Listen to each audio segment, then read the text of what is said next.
Hi there, and welcome back for Chapter 9 of Odd Thomas by Dean Koontz. When we left, Odd was following Fungus Man to kind of see what he was up to. So let's get started. Chapter 9. Camp's End is not a town in itself, but a neighborhood of Pico Mundo that is the living memory of hard times, even when the rest of our community is experiencing an economic boom.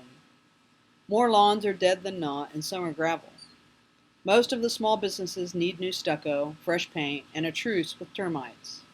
Shacks were built here in the late 1800s when prospectors with more dreams than common sense were drawn to the area by silver and rumors of silver. They discovered rich veins of the latter.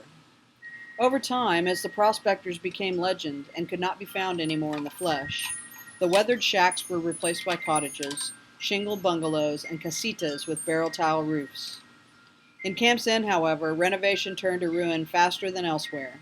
Generation after generation, the neighborhood retains its essential character, an air not so much of defeat as of weary patience. The sag, the peel, the rust, the bleak and blanched but never quite hopeless spirit of a precinct in purgatory. Hard luck seemed to seep out of the ground itself, as though the devil's rooms in Hades were directly beneath these streets. His sleeping loft so near the surface that his fetid breath, expelled with every snore, percolated through the soil. Fungus Man's destination was a pale yellow stucco casita with a faded blue front door. The carport leaned precipitously as if the weight of sunshine alone might collapse it. I parked across the street from the house in front of an empty lot full of parched jimson weed and brambles, as intricately woven as a dream catcher. They had caught only crumpled papers, empty beer cans, and what appeared to be a tattered pair of men's boxer shorts. As I put down the car windows and switched off the engine, I watched Fungus Man carry his ice cream and other packages into the house. He entered by a side door in the carport shadows. Summer afternoons in Pico Mundo are long and blistering, with little hope of wind and none of rain. Although my wristwatch and the car clock agreed on 4:48, hours of searing sunshine remained ahead. The morning weather forecast had called for a high of 110 degrees, by no means a record for the Mojave. I suspected that this prediction had been exceeded. When cool climate relatives and friends are astonished to hear such temperatures, Pico Mundians put out a Chamber of Commerce spin on our meteorology, noting that the humidity is a mere 15 or 20%.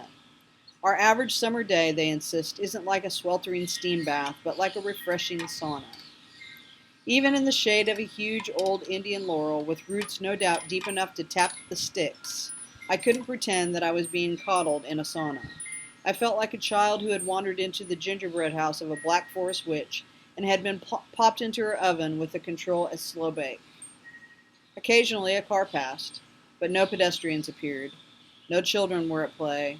No homeowner ventured forth to putter in a withered garden. One dog slumped past, head low, tongue lolling, as if it were stubbornly tracking the mirage of a cat. Soon my body provided the humidity that the air lacked until I sat in a puddle of sweat. I could have started the Mustang and switched on the air conditioning, but I didn't want to waste Terry's gasoline or overheat the engine.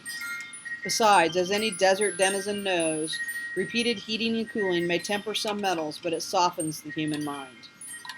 After 40 minutes, Fungus Man reappeared. He locked the side door of the house, which suggested that no one remained at home, and got behind the wheel of his dust-shrouded Explorer. I slid down in my seat below the window, listening as the SUV drove past and left a trail of sound that dwindled into silence. Crossing to the pale yellow house, I didn't worry unduly about being watched from any of the sun-silvered windows along the street. Living in Camp's End inspired alienation rather than community spirit needed to form a neighborhood watch committee. Instead of going to the blue front door and making a greater spectacle of myself, I sought the shadows of the carport and knocked on the side door that Fungus Man had used. No one answered. If the door had featured a deadbolt lock, I would have had to force a window. Confronted by a mere latch bolt, I was confident that, like other young Americans, I had seen so well educated by TV cop dramas that I could slip easily into the house. To simplify my life, I keep no bank accounts and pay only cash. Therefore, I have no credit cards. California had thoughtfully issued to me a laminated driver's license stiff enough to Lloyd the lock. As I'd anticipated, the kitchen wasn't a shrine either to Martha Stewart decor or to cleanliness. The place couldn't be fairly called a pigsty either. It was just plagued by a general disarray, with here and there an offering of crumbs to ants if they wished to visit. A faint but unpleasant smell laced the well-cooled air. I could not identify the source, and at first I thought it must be the singular fragrance of Fungus Man, for he appeared to be one who would issue strange and noxious odors, if not also deadly spores.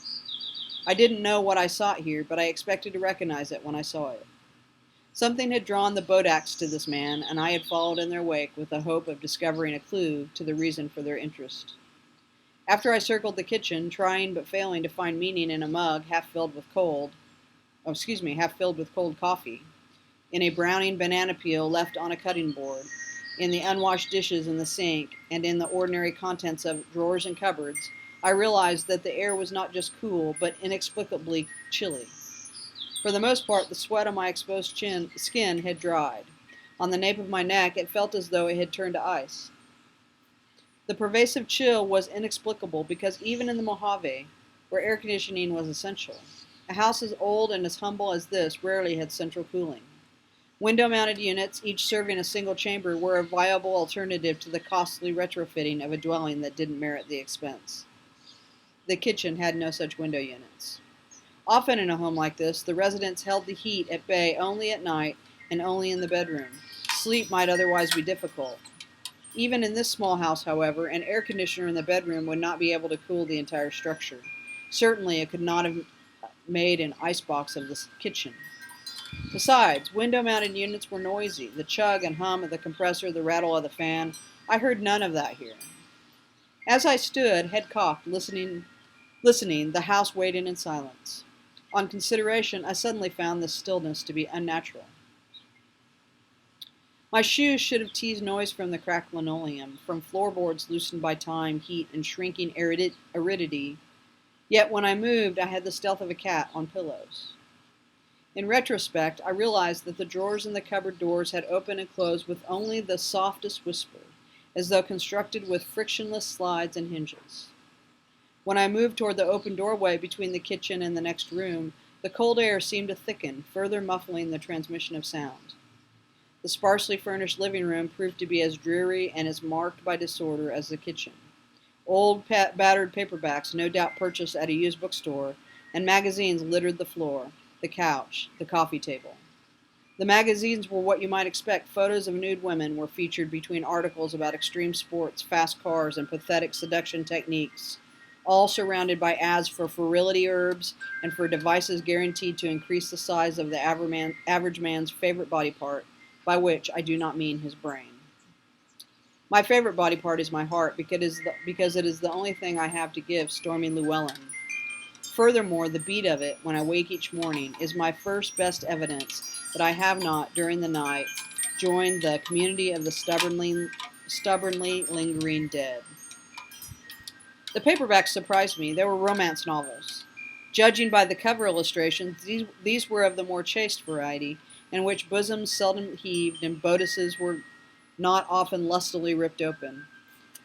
They were stories less concerned with sex than with love, and they were a peculiar counterpoint to the magazines full of women fondling their breasts, spreading their legs, and licking their lips lasciviously. When I picked up one of the books and thumbed through it, the rifling pages made no noise.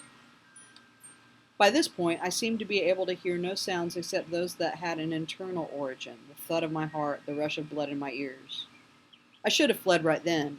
The eerie muffling effect of the malign atmosphere in the house ought to have alarmed me. Because my days are characterized as much by strange experiences as by the aroma of meat smoke and the sizzle of fat on the griddle, I don't alarm easily.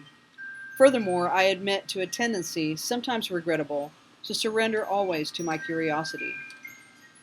Rifling the soundless pages of the romance novel, I thought that perhaps Fungus Man did not live here alone. These books might have been the preferred reading material of his companion. This possibility turned out not to be supported by the evidence in his bedroom. The closet contained only his clothes. The unmade bed, the scatter of yesterday's underwear and socks, and a half-eaten raisin Danish on a paper plate on the nightstand argued against the civilizing presence of a woman. An air conditioner mounted in the window wasn't running. No breeze blew from its vents. The faint, foul smell first detected in the kitchen grew stronger here, reminiscent of the malodor of a shorting electrical cord, but not quite that, with a hint of ammonia and a trace of coal dust and a whiff of nutmeg, but not quite any of those things either. The short hallway that served the bedroom also led to the bath. The mirror needed to be cleaned. On the counter, the toothpaste tube had not been capped. A small wastebasket overflowed with used Kleenex and other trash. Across the hall from Fungus Man's bedroom stood another door. I assumed it led either to a closet or to a second bedroom. At that threshold, the air grew so chilled that I could see my breath, a pale plume. Icy against my palm, the doorknob turned.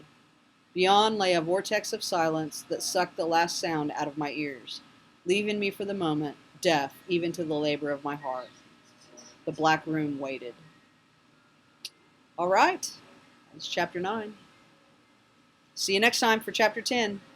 Sorry about all the bird noises, by the way. I think there were some bird arguments happening out in the yard.